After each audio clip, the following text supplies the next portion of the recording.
The alien princess and the weak human. The empire of Zathra was built on pride, strength, and power. Its warriors were known across the galaxy as conquerors who feared no battle. Their armor shone like gold, and their blades carried the blood of countless victories. At the very heart of this empire stood Princess Sirenia, heir to the throne, a woman born into command. Her every step was watched, her every word carried weight. She had been raised to believe in strength alone. Yet in the great hall of her people she stood beside something that filled her not with pride, but with quiet shame. A man, a human. Her husband. He was tall compared to her people, but to her his tall frame was useless without power. His skin was pale, his body not wrapped in the thick muscles of a soldier. He wore no armor, no crown of steel, only simple clothes given to him by her attendants. His name was Kalen. He was her husband by treaty, not by choice. The Council of Elders had forced the union. The humans of Earth had begun to rise too quickly, too boldly. To tie them down, the Empire demanded that one of their own be bound to an alien bride. Sirenia had been chosen. She did not protest aloud, but inside she raged. How could the daughter of Zathra, the blood of conquerors, be bound to such a weak thing? The hall was filled with whispers as the people looked at the pair. The alien nobles stared at Kalen as though he were a strange animal brought into their court. Their eyes laughed silently. Even the guards, loyal to their princess, could not hide the curl of their lips. Sirenia raised her chin high as if to say she was untouched by shame. But inside she burned with humiliation. She looked at him beside her, this human, standing with his hands calm at his side, eyes lowered in quiet respect. He did not look proud. He did not look strong. He looked like someone waiting to be dismissed. When the ceremony ended and the lights of the hall dimmed, she walked with him in silence to the chambers prepared for them. The long corridors echoed with the steps of their boots. She finally spoke, her voice cold, sharp, meant to cut. "You will not touch me," she said. "You will not speak unless spoken to. This union is only for the Empire, not for me." Kalen looked at her. His eyes were not angry, not weak, but steady. He bowed his head once. "As you command, Princess." His voice was quiet, calm. It almost made her hesitate. Almost. The days turned into weeks. Sirenia continued her life as she always had, training with her soldiers, listening to the council, standing in the throne room beside her father. Her human husband was always there, but always silent. He followed her at a respectful distance. He ate little. He spoke less. At night, when she returned to her chambers, she often found him sitting alone, a small blade in his hands, sharpening it with care. It was not a weapon of war, not the grand swords of her people, but a simple steel blade, human-made, plain and unimpressive. She laughed at it once, telling him it looked like a child's toy. He only looked at her, then returned to his sharpening as though her words had not touched him. To her people, his silence became proof of weakness. The nobles mocked her quietly. The soldiers whispered that their princess had been chained to a pet. Even Sirenia's own heart hardened more with each passing day. She began to forget he was even a man. He was a shadow that followed her steps, but sometimes, in rare moments, she felt his eyes on her. Not with desire, not with fear, but with something else, something she could not name. His gaze was steady, as though he carried a secret weight she could not see. It unsettled her, though she would never admit it. One evening, as the suns of Zathra set and the city towers glowed in gold, Sirenia walked to the balcony where he stood. The air was quiet except for the distant hum of ships. She looked at him, meaning to remind him of his place. Instead, she asked, almost against her will, "Why do you never speak? Why do you never show anger? Are you so empty?" Kalen turned his head slowly. The light of the fading sun touched his face, and for a moment, she saw something deep in his eyes, something old, something dangerous. "I speak when I must," he said softly, "and I hold my anger until it is needed." Sirenia frowned, but a chill passed over her. She turned away quickly, hiding the small unease that crept inside her. To her people, he remained the harmless husband. To her, he remained the quiet shadow. Yet in the silence of that night, as he sat sharpening the plain blade once again, Sirenia could not sleep. His words repeated in her mind. "I hold my anger until it is needed." She did not know why, but it felt like a warning. The silent husband, the palace of Zathra, was a place of power. Its tall towers rose above the city like spears of gold, each wall carved with symbols of victory. Alien warriors in black and bronze armor walked the halls with pride, their voices loud, their steps heavy. In this world of steel and fire, Kalen, the human husband, moved like a ghost. He was there, always behind the princess, but no one noticed him until their laughter turned toward him. Servants smirked when he passed. Soldiers looked at him and shook their heads. Even the children of nobles whispered behind his back, calling him the fragile one. Princess Serenia pretended not to care. Yet deep inside, their mocking words burned. Not because she cared for Kalen, she did not, but because his weakness reflected on her. She was the heir to the empire, and her husband was seen as a symbol of shame. At the training grounds, she fought with her soldiers, blades striking, sparks flying. She defeated one warrior after another, her body moving with the grace of someone born for battle. And still, when her eyes turned, she saw him at the edge of the arena, standing silently, watching her without expression. Once, her anger boiled over. She threw her blade aside and marched toward him.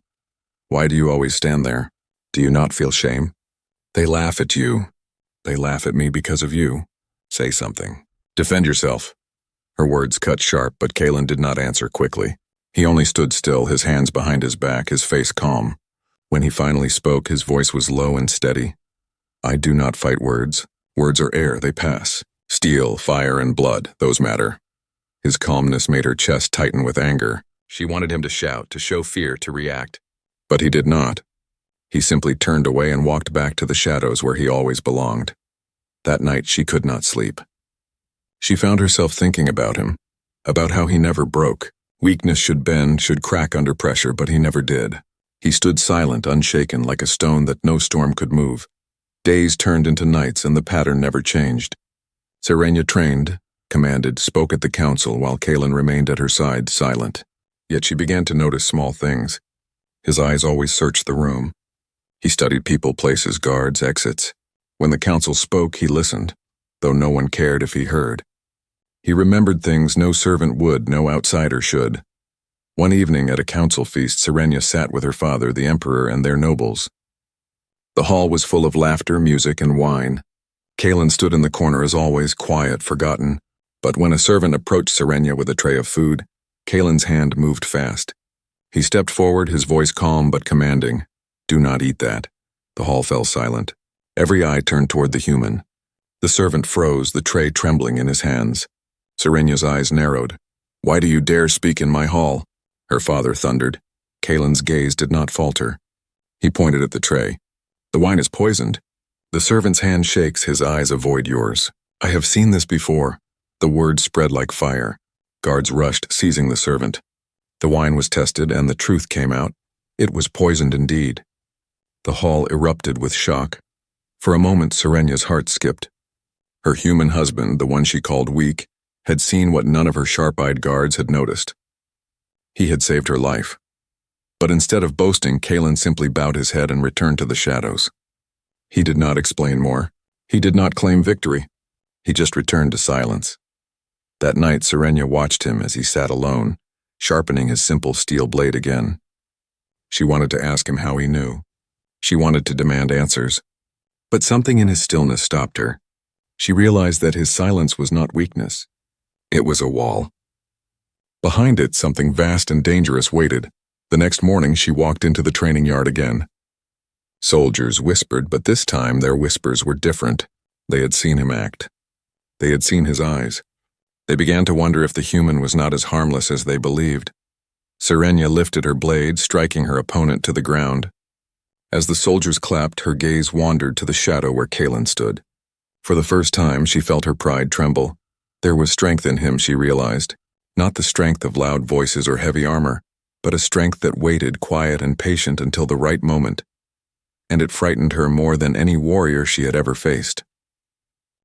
The crisis, the empire of Zathra was proud, but pride often invites enemies. Far beyond their golden towers, warships gathered in the Black Sea of space. The Dravari, an old rival race, had returned with fire and vengeance. Their fleet cut across the stars like blades of iron, heading straight for the capital. Inside the palace, alarms began to scream. Soldiers rushed through the halls. The ground shook as distant weapons struck against the city's shields. Serenia, still dressed in her battle robes, stood tall at the balcony, watching fire spread across the horizon. Her heart tightened. She had seen wars before, but never like this. This attack was not a raid. It was an invasion. Behind her, Kalen stood quietly, his hands folded, his face calm. He did not flinch when the walls trembled, or when explosions cracked through the air. Serenia turned on him sharply, anger covering her fear. Do you feel nothing? My people are burning. My world is under attack, and you stand there like stone. Kalen looked at her, his eyes steady, his voice even. Fear changes nothing. Panic saves no one. She wanted to scream at him, but she could not. There was no time. The doors burst open and soldiers stormed in. Princess, we must move you. The enemy has broken the outer line. Their ships are descending. Serenia grabbed her sword, its golden edge glowing. She turned to Kalen, expecting him to follow like a shadow, but his calm face unsettled her more than the thunder of war outside. As they ran through the halls, the palace shook harder. Dust rained from the high ceilings. The cries of the wounded echoed through the corridors. The princess's guards fought fiercely, blades clashing with invaders that broke through the gates. The Dravari were taller, darker, their armor sharp as jagged stone. Serenia cut through one, her strength fierce, but for every enemy that fell, two more rose. She fought without pause, her blade a blur of light, yet even she began to feel the press of doom. She glanced at Kalen, expecting him to hide, to cower. Instead, he walked calmly behind the guards, untouched, unshaken. One soldier, blood on his lips, spat bitterly as he swung his weapon. Why do we protect him? He is useless. Let him fall! Serenia wanted to agree, but before she could speak, a sudden blast struck. The ceiling cracked, stones raining down. A massive Dravari warrior stepped through the smoke, taller than any man, his axe glowing with energy. He roared, and the guards faltered. The alien warlord's eyes landed on Serenia. He raised his axe to strike her down. Time slowed. The sound of her guards shouting blurred into nothing. The flames danced across the walls. Serenia raised her sword, but she knew she was too slow. Then Kalen moved. For the first time since she had known him, he stepped forward. Not calm, not silent. His hand reached to his side where the simple steel blade had always hung. The sword left its sheath and light erupted. It was not the plain steel she had mocked. Not anymore. The blade shone with a fire that was not of this world, white and gold, sharp as the stars themselves. It cut through the smoke like dawn breaking the night. With one strike, Kalen brought the glowing sword down. The Dravari warlord fell, his armor splitting as if it were paper. Silence followed for a heartbeat. Then the enemy soldiers roared in fury. Serenia stood frozen, her breath caught. She had seen her husband sharpen that blade night after night, never knowing why. Now she understood it was no toy. It was something older, something dangerous, something that should not have belonged to a mere human. Kalen did not shout. He did not boast. He simply raised the sword again, his eyes burning with a calm fire. The guards who had mocked him now stared in awe. Even Serenia, whose pride was iron, felt it break inside her chest. This was not weakness. This was power that made even her people's golden blades seem dull. The enemy pressed forward, but Kalen stepped into battle. Each swing of his sword shook the air, leaving trails of burning light. Dravari fell one by one, their armor shattering, their cries silenced. Serenia fought at his side, her own blade flashing, but for the first time in her life, she felt small. Every strike of his sword was heavier than her own. Every movement sharper, faster, more precise. The palace shook again, this time not from enemy fire, but from the clash of his glowing blade against alien steel. When the hall finally grew silent, bodies of enemies lay scattered across the floor. Smoke drifted through broken walls. Serenia stood panting, her sword heavy in her hands. Kalen lowered his blade, its light fading back into the plain steel she had always seen. He looked at her, his voice steady, his eyes calm once more. I told you. I hold my anger until it is needed. Serenia stared at him, her chest rising and falling. For the first time, she could not speak. Her husband was no shadow. He was no harmless man, he was something far more terrifying. The sword shakes the stars. The city of Zethra burned. Towers of gold turned red with fire, and the sky above was broken with smoke and falling ships. The enemy fleet pressed harder, their massive war machines cutting through the shields that had protected the empire for centuries. Serenia stood among the ruins of the palace, her chest heavy, her breath harsh. Her sword dripped with blood, her arms ached, yet her spirit still burned. Around her, the proud warriors of her people fought and fell. Their golden armor lay shattered across the marble floors. And then there was Kalen. Her human husband walked forward. the plain steel blade in his hand glowing brighter with each step. It was no longer plain. It pulsed with a strange light as if the stars themselves had been caught inside its edge. The Dravari soldiers hesitated when they saw it. They had charged without fear moments ago, but now their eyes widened. Their voices broke. They whispered in their harsh tongue, stepping back as Kaelin raised the sword. Serenia herself could not move. She could only watch. Kaelin lifted the blade high, and when it came down, the ground itself seemed to split. A wave of light cut through the enemy line. Metal armor shattered, and warriors fell as if invisible hands had thrown them aside. The hall trembled under the force, and pieces of stone crashed down from above. No one spoke. No one dared. Kaelin's face was calm, his eyes steady, but his every movement carried power beyond anything Serenia had ever seen. Each swing of the glowing sword was not only a strike, but a storm. The Dravari screamed, their pride broken, their strength useless. The princess's people who had once laughed at him now froze in awe. They stared at the human who had been mocked as weak, now standing as a giant among them. Some dropped to their knees without even realizing it. Serenia fought too, but her strikes seemed small compared to his. She had been trained from birth, raised as the heir of conquerors, but standing beside Kaelin made her feel like a child holding a toy. His blade did not just kill, it commanded. When the last of the Dravari in the hall fell silent, Kaelin lowered the sword. The glowing light faded back into the steel, leaving it once again plain in appearance. But no one in that room would ever see it as plain again. The silence was heavy. Even the fire outside seemed to pause. Serenia's soldiers stared at him, some with fear, some with worship. One voice broke the silence, a young warrior whispering, "What is he?" Serenia could not answer. She looked at Kaelin, and for the first time her pride shattered into something unfamiliar. Respect, mixed with fear. Kaelin looked at her only once, then turned toward the doors where the battle still raged. His voice was calm, but it carried across the ruined hall. "This is not finished. The fleet remains. The enemy waits above." Without another word, he walked forward, sword in hand. Serenia followed, not because duty demanded it, but because something inside her pushed her to see what he would do next. They reached the highest balcony of the palace. From there, the war could be seen in full. Enemy ships swarmed the skies, black shapes against the burning horizon. The Empire's fleet struggled, ships falling one by one. Kaelin stood at the edge, raising his sword once more. The blade caught the light of the burning sky and blazed brighter, brighter still until it was painful to look at. Then he swung it downward, toward the heavens. The air screamed. A beam of white fire tore upward, slicing through the sky. It struck an enemy ship, splitting it in two. The explosion lit the heavens, shaking the stars themselves. One strike, one swing, and a ship was gone. The Dravari fleet faltered. They had come to crush a proud empire, but now they faced a single man whose blade could destroy their war machines. Their formations broke. Their voices shouted in panic across comms. Serenia gripped the balcony rail, her heart racing.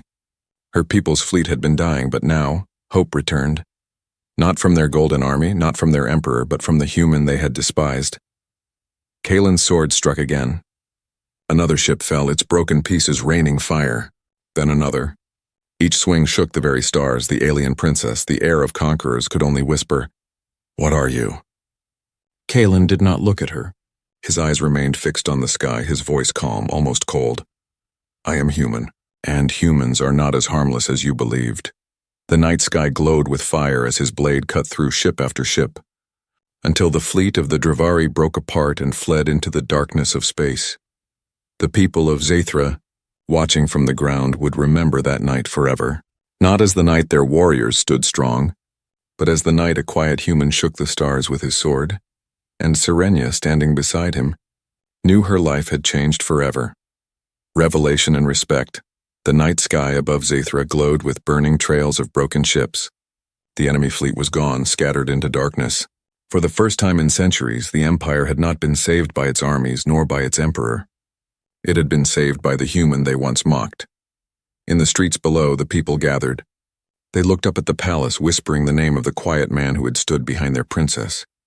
They had called him useless, fragile, weak. Now they spoke of him with trembling voices. Inside the ruined palace, silence weighed heavy. Soldiers, nobles, and servants stood frozen, staring at Kaelin. The human lowered his sword slowly. Its light faded again, leaving only the plain steel blade in his hands.